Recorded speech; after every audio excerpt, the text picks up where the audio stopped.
محمد.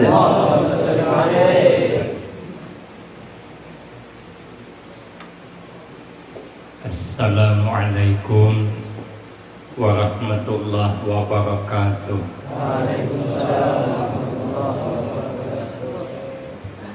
Bismillahirrahmanirrahim.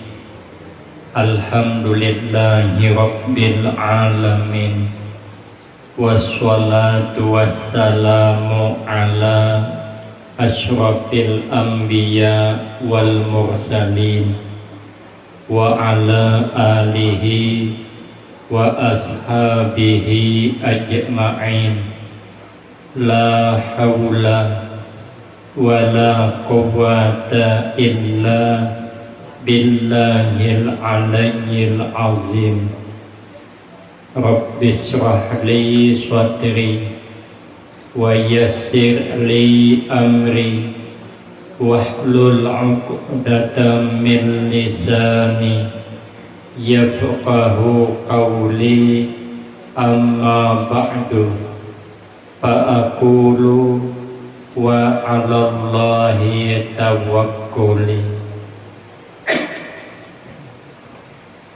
Ma'asyiral hadirin, Bapak Ibu, tuan-tuan guru yang saya muliakan, para habaib, orang-orang tua kita yang alhamdulillah dapat hadir dalam kesempatan ini, yang sama-sama kita hormati dan yang kita muliakan. Kemudian terima kasih yang sebanyak-banyaknya ulun sampaikan kepada segenap panitia dan pimpinan. Terima kasih atas kesediaannya yang telah memberikan waktu dan kesempatan kepada saya guna agar supaya dapat mengisikan dalam rangka memperingati kembali peristiwa yang sangat mulia, peristiwa diperjalankan Nabi dari Masjidil Haram ke Masjidil Aqsa, kemudian dinaikkan ke langit pertama sampai kepada langit ketujuh, sampai ke Sidratul Muntaha, sampai ke Mustawa, pada akhirnya menjemput perintah sembahyang 5 waktu yang asalnya 50 waktu, cuman karena ada penawaran diulang-ulang sebanyak 5 kali, tertinggal lagi 5 waktu. Ini tidak bisa lagi ditawar-tawar karena sembahyang 5 waktu harga mati. Apapun alasannya wajib sembahyang, sekalipun sudah tua, berjalan betingkaung bekisut. Kalau kada sanggup sembahyang berdiri, sembahyang berduduk. Kalau kada sanggup sembahyang berduduk, berubah. Kada sanggup berubah, pakai isyarat mata. Tidak sanggup juga pakai hati. Tidak sanggup juga mati itu. Maka sembahyang itu sampai ke mati tidak ada tawarannya. Kemudian dirangkaikan pula dengan haul Tuan Guru kita yang mulia. Yakinlah acara ini salah satu cara kita meletakkan guru kita di dalam hati. Rata-rata orang yang barakah itu meletakkan gurunya di hatinya, meletakkan orang alim di hatinya, itu nang barakah. Guru saya berkisah, di zaman dulu ada santri mondok. Gurunya setahunan kada dilajari santri ini, disuruh menguras membersihkan WC. Maka WC santri ini kada sama WC di hotel. Saya paham, Ustaz ingin jual mondok ya. Kadang ke WC kadang buat timba, jadi banyu dada Itu yang dikuras setahunan. Kada dilajari. Bulik kampung abahnya bertanya. Kata abahnya sampai bab apa nak belajar pakai. Masih hai bahai jadi intang babul wisi. Ayo aja abahnya sabar ikam. Sabar aja. Tahun dudi tulak pulang. Begitu tulak dipindah bab tukang sapu halaman. Setahunan menyapu halaman Pak. Buli ke rumah uji abahnya sampai mana nak belajar pakai. Alhamdulillah bahai pindah ke bab menyapu halaman. Ayo aja abahnya bersabar ikam. Nang penting guru ada di hati ikam. Tahun dudi tulak pulang dipindah tugas tukang hidupkan lampu di masjid. Apabila subuh hidupkan, pagi pajahit, malam hidupkan, nanti hendak guring dipadamkan pulang. Itulah gawian. Rupanya kelelahan suatu malam, kiainya sudah datang, kawan-kawan sudah datang, sidin masih guring. Tahajud sidin, kiai sudah datang, lampu belum dinyalakan. Menarik nafas begitu menghembuskan, semua lampu hidup. Bakaramat. Kenapa? Sebab karena meletakkan guru ada di hati. Guru yang mana? Guru warasatul anbiya. Termasuk yang mulia guru kita ini melihat tanda dalam kitab Nasaihul Ibad. Guru nang kita haul ini termasuk warasatul anbiya. Apa tandanya? Dua. Pertama, tandanya ulama warasatul anbiya apabila dipandang menularkan barakah. Apabila dipandang hati sejuk.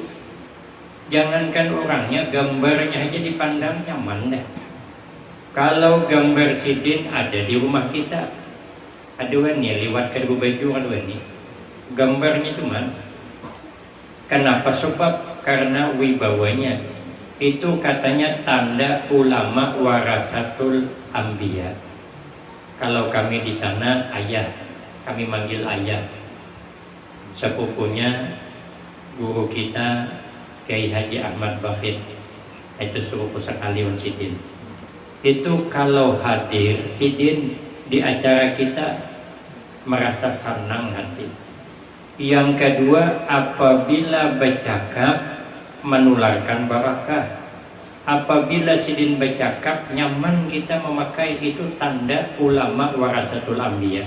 Kalau kita letakkan di hati kita, yakinlah akan menularkan berkah. Amin Allahumma amin.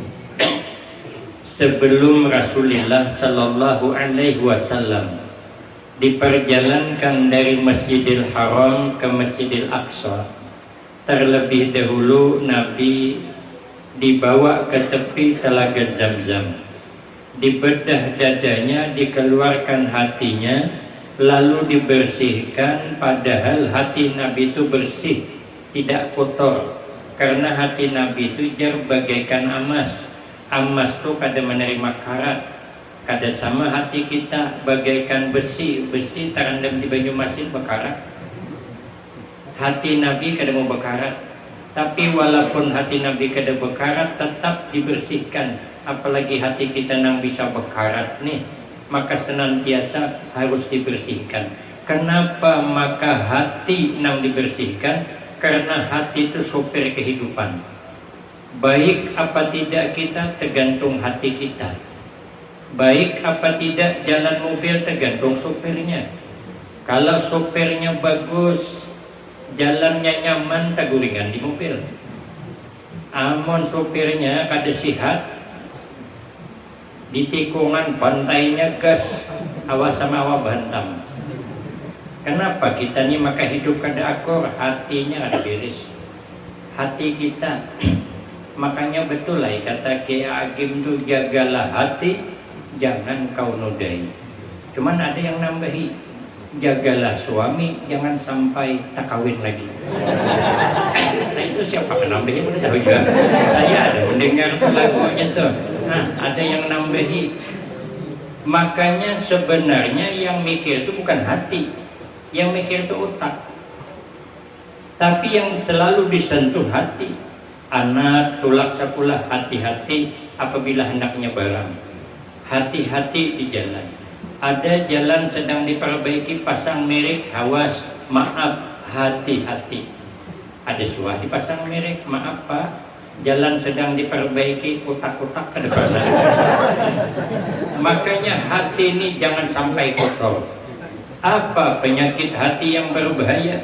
Kata Nabi, Allah mewahyukan kepada Nabi Musa bin Imran, inna ummahatil khataya salasun. Sesungguhnya sumbir-sumbir orang tersalah itu 3 aja. Ada banyak ada. Nang 3 ini nang bulah tersalah terus. Yang pertama al-kibru, karena punya penyakit hati, sombong, merasa hebat. Kata Nabi, al-kibru batarul haq wa ghamtun nas. Orang sombong itu menolak yang benar kalau itu datang dari orang. Nang ada meremehkan orang, kalau bahasa kami di Tungkal, suka mahahapak orang.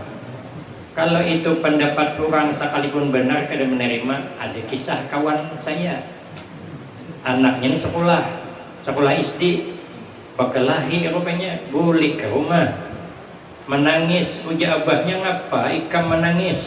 Uja anak bekelahi bahai. Kenapa maka menangis? Kalah bahai. Apa pas orang kada boleh, jamannya bekelahi kada boleh. Tapi ini salah bahai. Ujabahnya walaupun salah kada boleh bekelahi, apalagi ikam nang salah. Menurut anaknya. Rupanya minggu berganti minggu, bulan berganti bulan, abahnya pulang bekelahi. Pasalnya peranggan tanah nerai nang sebelah mengakak bahwa akan din perang kupang sasahidin. Datang nang anak dari sekolah, abah jangan bekelahi. Kada bisa nakai, katanya mahir banget mengambil tanah kita, perlu diberikan pelajaran. Kada boleh baik bekelahi. Tapi nya salah nakai, walau nya salah bahaya. Siapa mengerti aja banyak, abah halam. Uja abahnya nak kada boleh itu kakak-kakak sama nang Tuhan boleh aja. Itu tuh orang sombong dengan ipang. Makanya ada pulang kisah ini saya terjadi. Rupanya berjalan di kabun. Ulun minta maaf lah mengangkat tangan kiri karena tangan kiri saya ini bergugur, jadi kada mengangkat mic belum. Jadi rupanya lewat di padang buluh, kan di sini apa buluh apa bambu kan. Nah, haur, paring itu tuh ada bekas betatak tinggi di atas. Jadi ujian nang abah coba lihat nak. Berarti ada orang tinggi di kampung kita nih. Buktinya kan tengok mendatak curing di atas, berarti tinggi orangnya. Nah, abahnya ini bangsa ungol juga ya. Sendiri aja anaknya. Mungkin bahaya orang ini menatap paring ini waktu karena hujan. Mau karena hujan kan lantok. Begitu kita takbuk naik ke atas. Ya, pada nahunya apa kanak. Ini namanya sombong. Orang sombong itulah gengsian. Orang sombong itu pertama inya kada mau disalahkan. Apabila disalahkan, sidin kada kawali mengelak. Sidin masih mencari salah orang. Nyaman bakawan salahnya. Ada surangan.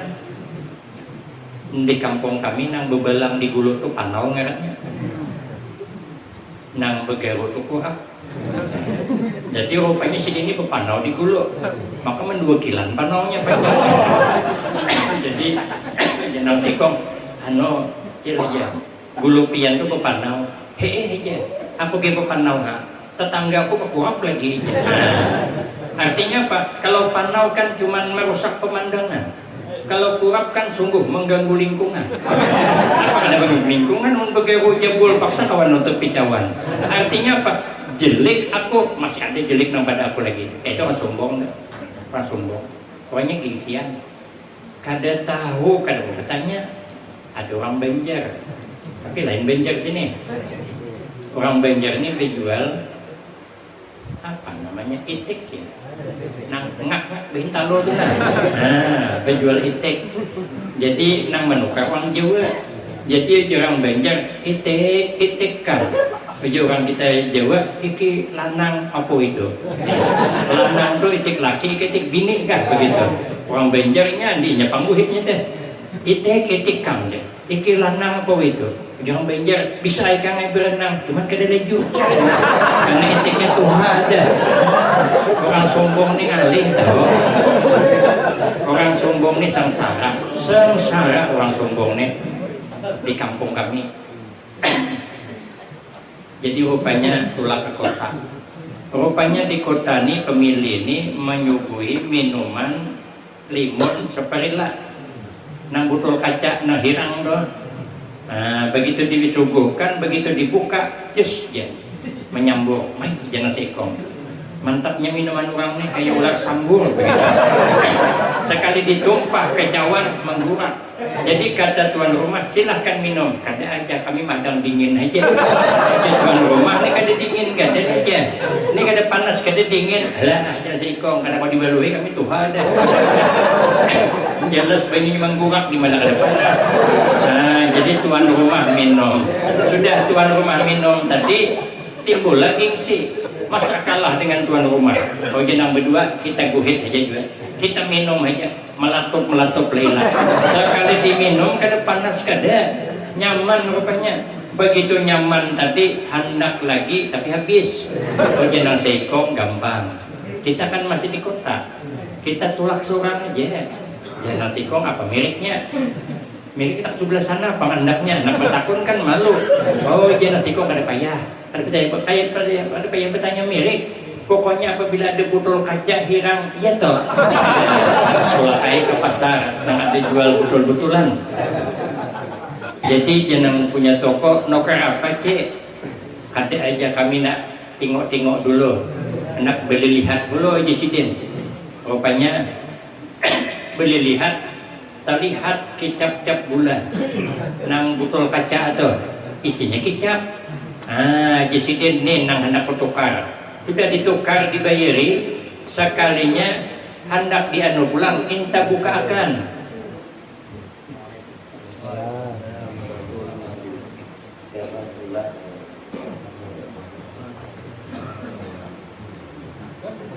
Nah, mulai berdiri ya.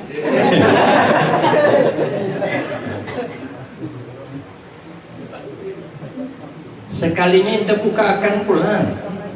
Kata nang punya toko jangan dibuka di sini. Apa sebab? Karena kalau dibuka di sini terbalik kena. Oh jangan berdua tadi kami minum di sini pang sudah. Oh jangan toko ini kada minuman kada. Ya aja kada payah diwaluhi lagi kami tahu aja.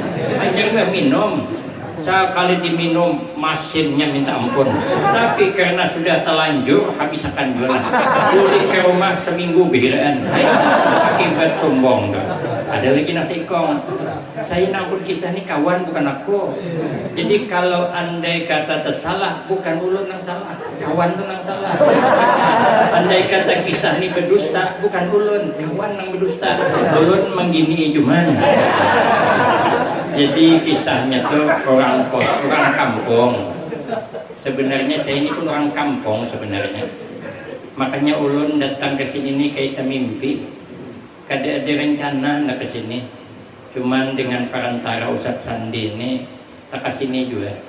Saya ini orang Banjar Sasat. Kada kau nuju bulik. Jadi Sasat namanya. Alhamdulillah tak ke sini. Saya ini nampaknya cuman orang kota. Padahal saya orang kampung. 3 kali 3 sama dengan 9. Gaya kada gaya yang penting penampilan. Penampilannya kayak orang kota padahal asli kada. Jadi jenang bini coba abahnya kita nih sesekali makan nyaman lah ke kota. Jangan di kampung manjang. Lau pucuk hobi manjang. Sudahlah kata lakinya kita ke kota aja. Pergilah ke kota. Sudah pergi ke kota nginap di hotel nang mahal tadi tuh. Sekalinya rupanya sarapannya orang di situ kada bertanya. Amun di kami ditungkal apabila duduk ditanya makan apa, di sana kada tulisannya nang model-model pulang. Minuman tuh bahasanya kada bahasa kita.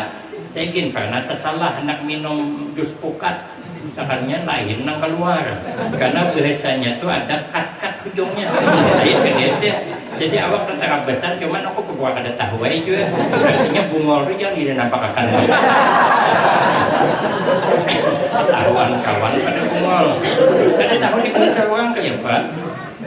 Yang orang ini parah. Anak sarapan pagi cari-cari nang mana nang pas.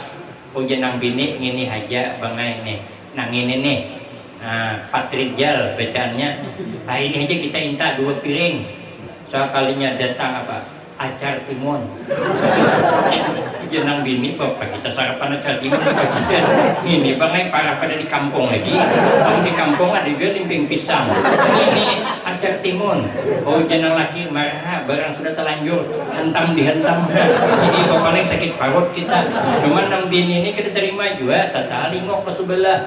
Rupanya doang berat di sebelah makan roti 2 piring lagi bini. Han bang jenang bini amun hendak nang roti bang itu sama andi orang sebelah tuh jenang laki apa ngarannya malulah kita bertanya itu roti apa namanya. Oh jenang bini gampang kita dengarkan orang tuh apa nang diintanya bahasanya kita lihat apa yang keluar cocok kita tiru. Sekali orang barat tadi kada lawas manggil pelayan dia orang barat mor 2 piring. Sakannya datang roti 2 piring han bang ya. Namun hendak roti bangai mor bangai. Laki ini bungol banget ke takon aja. Oh jangan laki pelayan mor 2 piring. Sekali datang apa? Acar timun bang 2 piring. Rupanya mor itu artinya tambah lagi. Orang barat wajarnya dia datang roti. Ini bukan roti, minta tambah roti lah. Awak bukan acar timun pada 4 piring acar timun. Itu tuh akibat orang sombong. Makanya kita ini kada boleh sombong. Sehebat apapun kita ini kada boleh sombong. Kenapa? Karena hebatnya kita ini kada terlepas daripada kerja sama orang lain. Pejabat kenapa hebat? Karena ada orang yang milih. Saya nih orang dari yang milih. Kada suah duduk di kursi dewan. Saya di rumah duduk kursi seorang, kursi plastik pulang enggak. Tapi puas saya daripada di sini kada berkursi sama sekali. Ada nyinggong ada nyambung. Makanya kita ini tidak bisa terlepas dari kerja sama orang lain. Orang sugih kenapa hebat? Karena ada orang susah nak umpat begawi dengan kita. Kalau orang sugih itu tidak ada nang susah. Orang sugih mana hebat? Makanya kita jadi orang sugih kada boleh sombong juga. Jadi penceramah gin kada boleh sombong. Kenapa? Hebat sampian ceramah karena ada yang mendengari.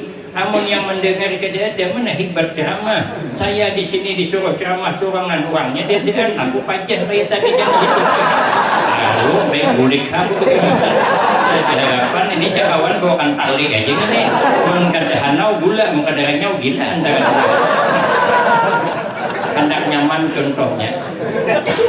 Gulai nangka tuh. Gulai nangka itu di mana-mana dipuji orang. Nyaman gulai nangka. Kami di Tungkal nyaman gulai nangka. Apabila di sini ulah gulai nangka, nyaman gulai nangka. Nangka punya nama. Nangka di mana-mana orang kenal. Tapi nangka kada boleh merasa hebat sendiri. Kenapa? Sebab karena hebatnya nangka tidak terlepas kerjasama bumbu. Kalau bumbu kada kerjasama, mana hebat gulai nangka. Kalau gulai nangka itu merasa hebat sendiri, tersinggung bumbu berbahaya. Jangankan bumbu nang tersinggung, garam saja tersinggung berbahaya. Oh ya garam, hai nangka, kalau kau merasa hebat seorang, kami garam sungguh tersinggung, maka mulai saat ini, mulai detik ini, kami garam menyatakan keluar dari persatuan gulai nangka. Mana nyaman lagi gulai nangka, mun kada begaram, garam cuman yang keluar. Makanya penyakit sombong itu adalah penyakit yang berbahaya yang bisa membuat hati berkarat. Yang kedua, penyakit yang sangat berbahaya wal hasad, punya penyakit dengki, susah melihat orang senang, senang melihat orang susah. Melihat tetangga bertukar TV garing seminggu, melihat kawan bertukar kulkas sasak napas, melihat kawan bertukar mobil mati kada ketahuan. Bini Haji Muhyiddin nang di Indosiar itu mati, Haji Sulam bertukar mobil, itu tuang dengki payahnya. Makanya kita kada boleh dengki. Kayak apa aja rezeki kada pernah tertukar, untuk apa dengki? nasib kada pernah tertukar, jodoh kada pernah tertukar. Saya sebelum menikah dengan istri saya nih, saya pernah bertunangan dengan seseorang 5 bulan lamanya, ternyata putus di tengah jalan. Itu judulnya cinta tak tergapai namanya.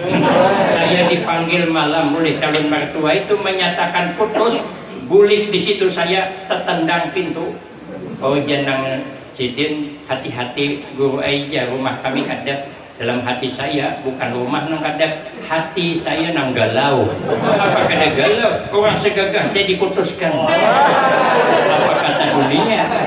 Orang dia bilang saya ini mirip Afgan. Orang yang bilang aku bukan saya. Orang yang bilang. Jadi saya bilang sama santri saya bilang coba santri putarkan nang mana? Nang ngaran Afgan. Diputarkannya di TV itu, di mobil. Nah, soalnya Afgan tadi bernyanyi pakai kacamata, agak berlubang pipinya sedikit. Itu judulnya Kehilangan Cinta lagunya. Saya perhatikan dasar mirip juga. Dasar mirip asli. Diputuskan, tapi tidak boleh kita tidak menerima keputusan Allah. Karena itu sudah kehendak Allah. Berarti itu bukan jodoh kita. Rezeki kada pernah tertukar. Kalau itu memang rezeki kita kayak apa aja. Saya nih datang ke sini nih minta tunda tahun hadapan, tapi karena rezeki saya malam ini ada di sini, maka bagaimanapun tidak bisa ditolak. Saya mengisi pengajian habis maghrib dengan habis isya. Jadi habis maghrib tadi sudah habis isya, kan ada lagi satu pengajian. Jadi ulun hendak bulik. Oh panitia jangan bulik satai, makanan hulo sate, makan sate ulun kada. Kada nyaman, Ustaz katanya sudah disiapkan. Saya bilang saya pun kada nyaman juga para ikut kepada pengajian. Aduh Ustaz macam mana? Saya bilang sudah, rezeki untuk saya dinikmati saja. Lalu apa? Kata panitia, tunggu sebentar Ustaz, tunggu. Belari dia, soalnya datang bawakan lagi asoi hirang tuh. Sekali po pigang-pigang apalah isinya. Ya kuman ada satangnya, menggalah berarti. Kuman ada sapitnya tuh. Asalkan dia terjapai sapit begitu. Sebenarnya terjapai lidi hal-haloi. Rupanya sate nang kambing nang nyaman tuh. Sekali saya buka dalam sangkit 4 bungkus. Nang ngaran rezeki itu walaupun ditulak-tulak tetap sampai, malah bertambah. Kalau saya naik tadi sebungkus cuman, tapi karena saya tulak-tulak 4 bungkus jadinya. Makanya rezeki itu nang bagus ditulak-tulak saja. Insya Allah luput bujur ya. Itu saya kebetulan benar itu ya. Kebetulan. Makanya rezeki itu kata Nabi, innar rizqa layat lubul abda kama yatlubuhu ajaluhu. Sesungguhnya rezeki itu datang kepada kita hamba, bukan kita yang mendatangi rezeki. Tapi rezeki yang datang seperti ajal datang kepada kita, bukan kita yang mendatangi ajal, bukan. Kita berusaha cuman nang menentukan rezeki itu nanti rezeki yang datang kepada kita. Kalau contohnya kalau kita hendak berisi sawit, tanam sawit. Tapi berkebun sawit kada menjamin dapat buah sawit. Tergantung rezeki kita.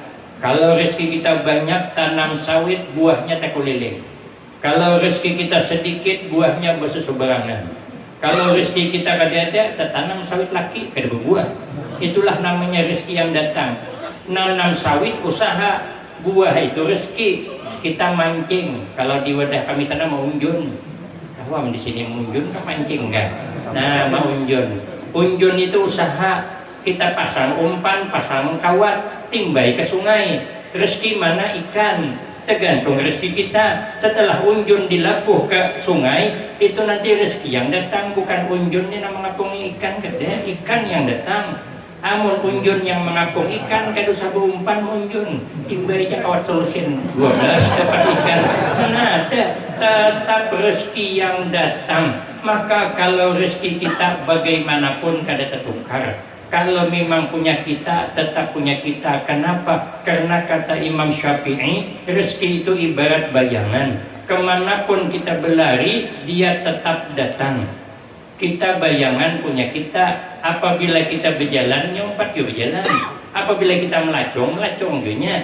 Apabila kita berlari juga. Kada pernah bayangan tinggal tulak orang aruhan, pengantinan sekali bulik hilang bayangan. Rupanya tertinggal di pagar rumah orang. Isok antarakan orang mana ada.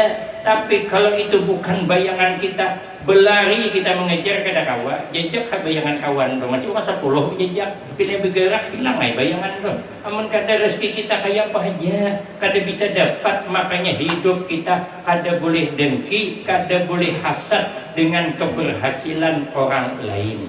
Nang ketiga, wal hirsu, penyakit hati yang berbahaya itu karena terlalu luba, terlalu berambisi dengan dunia, padahal dunia ini menipu. Wa mal hayatud dunya illa mataul ghurur. Tidak adalah kehidupan di alam dunia ini kecuali kehidupan yang menipu daya.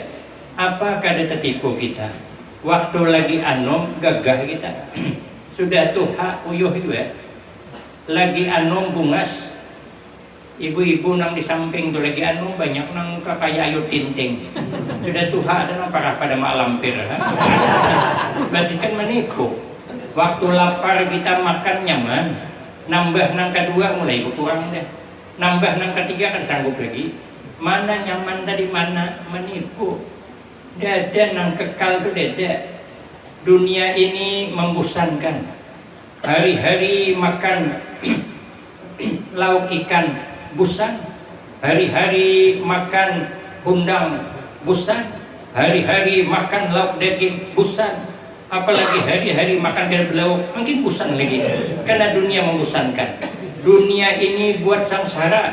Kebanyakan makan daging tensi naik, kebanyakan makan undang galah kolesterol, kebanyakan makan durian kolesterol, kebanyakan makan kerupuk belinjo asam urat, kebanyakan makan ikan laut romatik, kebanyakan makan lumbuk rawit mah, kebanyakan makan di warung duit habis. Mana ada yang nyamannya di dunia. Dan saya ini betul cakapnya. Ada bujur tak? Nah, untuk apa kita terlalu berambisi dengan dunia? Sedangkan dunia ini kan barang pasti, yang kada pasti itu akhirat. Maka kalau kita ini terlalu mengutamakan dunia, maka kena penyakit hati. Obatnya kata sahabat Rasulullah, sahabat Abdullah Al-Antaqi rahimahullah, itu obatnya ada 5 macam.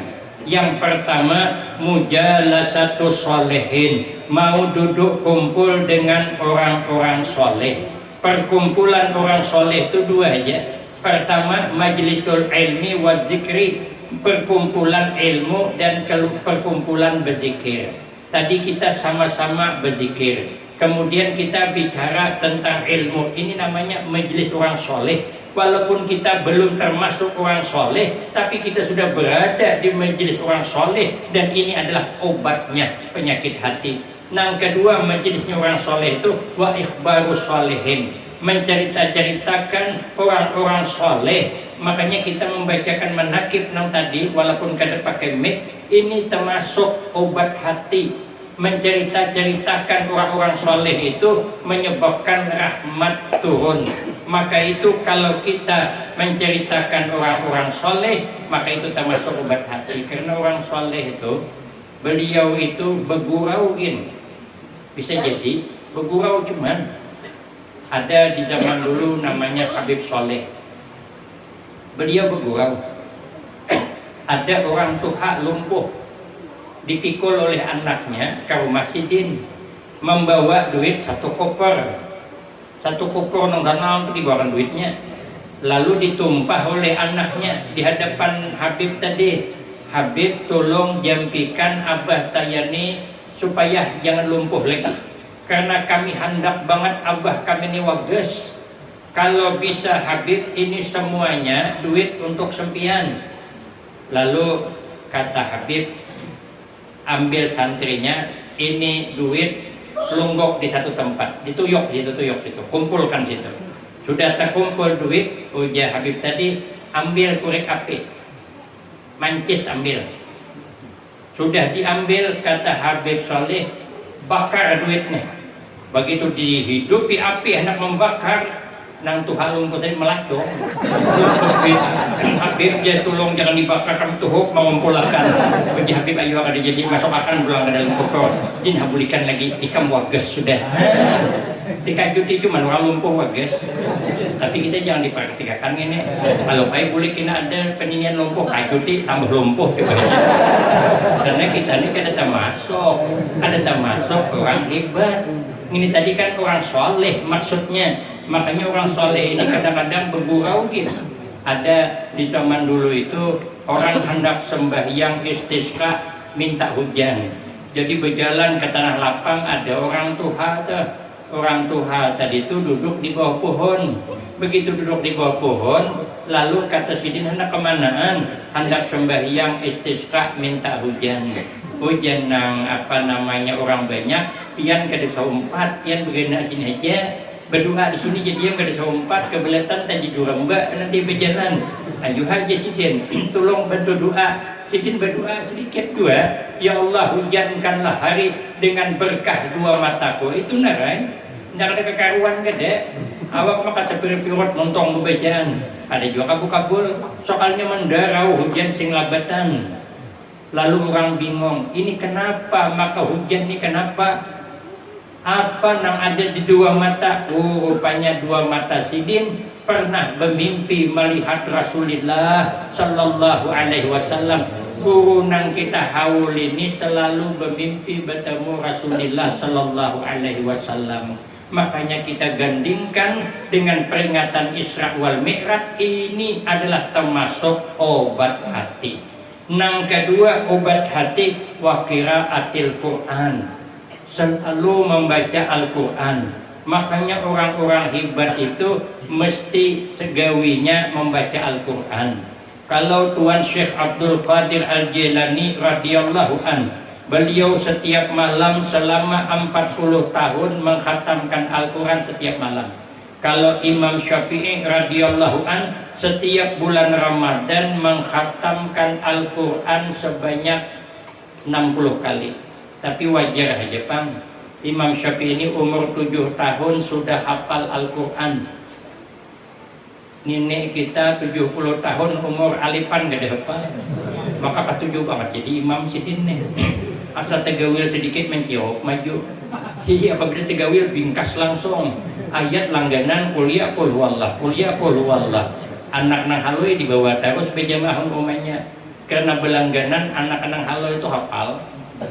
Nang dibaca abahnya begitu rakaat kedua amin. Jangan anak menarik telakong mamanya mak pasti qul huwallah. Abahnya gengsilah ayat kangenan anak. Pindah ayat inna a'taina. Mencari a'taina ada tamu. Bulik-bulik inna aduh jangan bini gawat nang Tuhan. Mun kada digini kabila selesainya apa sanang bininya utek inna lillahi wa inna ilaihi raji'un. Ada apa kita hendak menghatamkan Al-Qur'an 60 kali sebulan karena kita ini kada hafal. Lancar aja kada pati lancar juga. Kalau Imam Syafi'i ini luar biasa. Hari-hari membaca Al-Quran, kita ini bisanya kata guru kami bagus mengamalkan Al-Quran itu dibaca setiap hari setelah sholat subuh, sebelum sarapan, sebelum minum.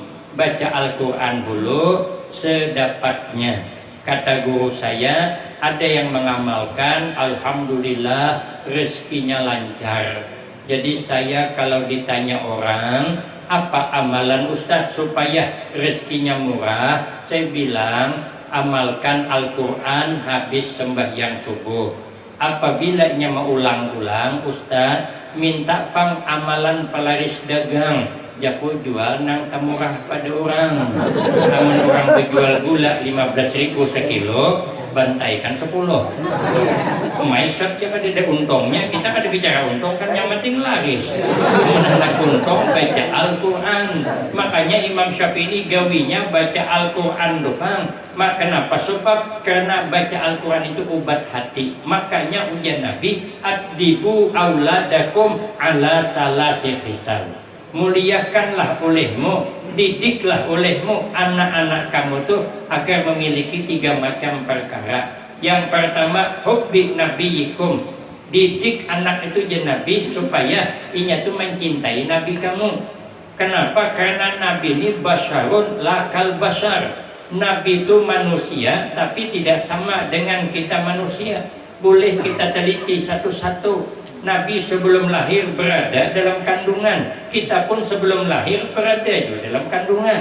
Tapi kada sama. Kalau kita dalam kandungan maulah sakit kawitan. Kawitan garing. Waktu mengidam tuh ada kekaruan pasal. Muntah siden. Nang dihendaki macam-macam. Ada nah hendak dibakas adunan gambung orang. Hendak gambung nyaman pang sedikit menukarkan gambung. Ini hendak bakas adunannya ada dijual orang. Itu kan memakai sok pulang.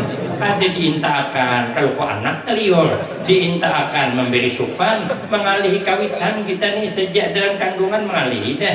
Kalau Nabi dalam kandungan ibunya kada pernah merasa susah. Kita dilahirkan ibu bertaruh nyawa. Nabi lahir kada ada sakit ibunya. Kita lahir penuh dengan kotoran. Nabi lahir tidak ada kotoran yang menempel sedikit pun. Karena kada ada manis dunia di hati Nabi. Kita nih kenapa ada kotoran? Karena ada manis dunia di hati kita. Makanya sampai wafat Nabi lalat kedua hingga. Lalat kedua singgah di badan Nabi. Yang kita lalat berlangganan. Apalagi bisul pacah. Mungkin dia ketujuh banget. Kenapa? Kita nih dunia nih banyak banget menghimpit kita kada sama. Nah, Nabi berkeringat, kita berkeringat juga. Tapi keringat Nabi berbau harum. Keringat kita dipertanyakan. Baunya ada karuan juga. Lalat termasuk ke baju pingsan. Kalau Nabi bau harum, tapi walaupun bau harum Nabi senang pakai harum-haruman. Kita bisa beludah, Nabi juga bisa beludah. Tapi ludah Nabi kada sama ludah kita. Kalau ludah Nabi bau barakah, ludah kita bau musibah. Pada saya ludah ya kawan tarai pada pinkas juga lah tarai. Itu namanya ludah musibah namanya. Makanya kalau saya hendak meludahi orang, belum hendak. Hari itu orang kaludahi tulak ketambilahan. Jadi boleh dijaga orang. Anu saja tulung nah ludahi akan anak ulun. Tidak kejulan. Ludahi akan saja pembebal banget. Hayat ulun tadi haloi sekali keluar umur 17 tahun. Maka pengengaan pulang tuh pikir hati ulun ini diludahi bisa belawan ludah. Ada jadi meludahi. Kenapa? Karena ludah kita kan kada mau barakah. Kalau Nabi ludahnya mau barakah. Kita bisa buang air kecil, Nabi juga bisa buang air kecil. Tapi kalau kita buang air kecil berbau, baunya berubah, rasanya pun agak pahit-pahit kalah. Saya kira lah menyicipkan suah juga, cuma agak-agak. Tapi kalau air kencing Nabi tidak ada berubah, rasanya kada berubah, baunya kada berubah. Jadi Nabi pernah suatu saat di malam hari ditampung air kencingnya, dilunak membuang besok pagi. Ummu Aiman bermalam di rumah Nabi, timbah sembahyang malam haus, cari banyu kada tetamu lah banyu nang di wadah tadi, dikira banyu minuman karena tidak ada berubah rasa, tidak ada berubah bau, diminum habis oleh Ummu Aiman. Besok Nabi cari, Nabi kemana air kencing saya? Noh, Ummu Aiman sudah habis saya minum. Nabi itu kencing saya, tapi kada apa-apalah kata Nabi, karena kau terminum kencing saya dijamin kada akan sakit parut lagi selama-lamanya. Kita jangan tiba-tiba minum kencing kawan malam itu sakit parut kada ada. Makanya apabila mencintai Nabi dijamin hidupnya barakah. Yang kedua, wahub bi ahli baitih. Nabi berdakwah kada banyak nang dipinta. Cuma Nabi minta sayangi ahli baitku, sayangi para habaib. Kata Tuan Guru Ahmad Bakir, yang lekas naik pangkat di sisi Allah itu karena memuliakan zuriyah Nabi. Makanya Nabi minta sayangi, cintai ahli baitnya. Nang ketiga baru wakiraatil Quran. Kata Nabi, didik anak agar selalu senang membaca Al-Quranul Karim. Kenapa? Sebab karena membaca Al-Quran itu adalah termasuk obat hati. Nang ketiga, obat hati wa ikhlaul batin, mengusungkan perut sekalipun yang halal. Yang keempat, wa qiyamul lail, bangun malam, beribadah malam itu obat hati. Makanya ujian Nabi, ya ayyuhan nas absus salam wasilul arham wa at'imut ta'am wasallu bil lail wan nasuniyam. hai sekalian umat manusia, absus salam, sebarkan olehmu salam. Memberi salam hukumnya sunat kifayah, menjawab fardu kifayah. Kalau kita datang orang 10 beimbai, saikong aja yang memberi salam, jangan ke sepuluhnya, maras nang datang tadi hulu, singkal sini menjawab. Nah saikong aja menjawabnya fardu kifayah, tapi jangan kadin jawab. Kenapa? Karena orang berdua baik hakin kita, kata guru saya. Guru saya nang di Pekalongan bilang begitu juga, nang di Tungkal begitu juga. Kalau orang beri salam, jawab nang lebih. Kalau orang beri salam, assalamualaikum, ujasidin jawab waalaikumsalam warahmatullah lebihannya. Amun orang beri salam, assalamualaikum warahmatullah, jawab waalaikumsalam warahmatullah wabarakatuh lebihnya. Amun orang beri salam, assalamualaikum warahmatullah wabarakatuh, lebih pulang waalaikumsalam warahmatullah wabarakatuh wa maghfiratuh. Amun yang beri salam sampai di situ, lebih pulang waalaikumsalam warahmatullah wabarakatuh wa maghfiratuh wa ridwanuh. Amunnya dihabisakannya, assalamualaikum warahmatullah wabarakatuh wa maghfiratuh wa ridwanuh, jawab waalaikumsalam warahmatullah wabarakatuh wa maghfiratuh wa ridwanuh wa habistuh. Nah, itu tambahan saya, itu tambahan itu ada bukannya. Artinya apa? Kalau orang berbuat baik paling tidak membalasnya sama, jangan kurang, jangan kurang. Nang kedua, wasilul arham, pererat tali persaudaraan. Kita nih kalau bisa sesama kita nih bersayang-sayangan, kal walid ma'al walad, seperti sayangnya orang tua kepada anaknya. Karena kalau orang tua sayang dengan anak itu sepanjang masa, kabila aja kada mau hilang sayangnya. Maka ada kisah kawan saya, orangnya tulak menjala. Jadi orang tua nih sayang dengan anaknya, nyawa taruhannya sanggup sih Den. Jadi rupanya tulak menjala. Tahu di sini apa makannya? Yang ditimbai di sungai itu lontak, tulak meluntak. Rupanya nang anak pakayuh di buritan perahu, nang abah menimbai lontak, taliwat gancang jungkang anaknya disambar buaya. Baku ciak anak disambar buaya, abahnya kada banyak pikir, lapas lontak terjun payung ke laut. Diragapnya buaya tadi, cucuknya matanya melapas. Rupanya Pak Ai buaya itu mau dicucuk matanya melapas. Mau kada percaya, coba kan. Coba tanggung jawablah keselamatan masing-masing. Ada tanggung jawab saya. Tazikir abahnya naik ke atas, kada diduga wani bakal lahiran buaya demi menyayangi anak. Rupanya bulan hadapan meluntak pulang. Anak ditinggal, bini dibawa. Bini ini 4P, pamamayan. P kedua perangutan, P ketiga penyarikan, P keempat perajuan, P kelima lakinya pepandingan. Dibawa ke perahu, nang bini pakayuh sambil bawa mai, nang laki nimbai luntak, taliwat kuat, jungkang nang bini, gugur ke baitung, disambar oleh buaya nang kedua, minta tolong bang, nang laki mikir, ayo ni kada aja nang laki. Akhirnya apa yang laki, ayo buaya aja menghendak buah terus. Ma asra'u manasita, mengapa begitu cepat kau lupakan janjimu yang dulu? Nah ini kalau sayang dengan sesama orang bisa luntur, tapi kalau sayang dengan anak sepanjang masa, kalau bisa kita nih bersayang-sayangan seperti orang tua menyayangi anak kandung sendiri. Nang ketiga, disuruh Nabi wa'atimut ta'am, berilah makan kepada siapa yang datang. Kalau kita mengasih makan kepada yang datang, cocok seliranya, haram jasadnya disentuh api neraka. Man at'ama akahul muslim syahwatahu haramahullahu ta'ala alan nar.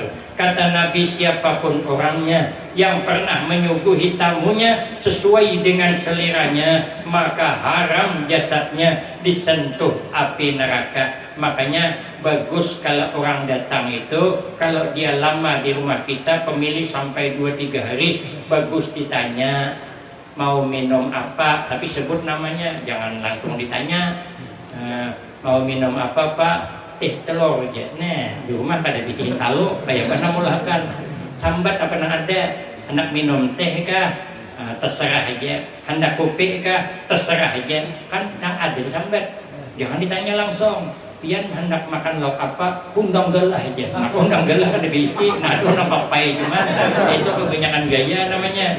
Nah ada aja disambar di dapur tuh supaya nanti kita suguhkan tadi cocok dengan seleranya. Kalau cocok dengan seleranya, haram jasadnya disentuh api neraka.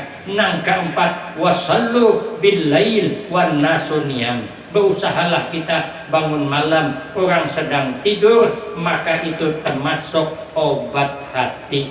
Nang kelima terakhir, obat hati watadaru indal baqi inda subhi at-tadarul baqi inda subhi.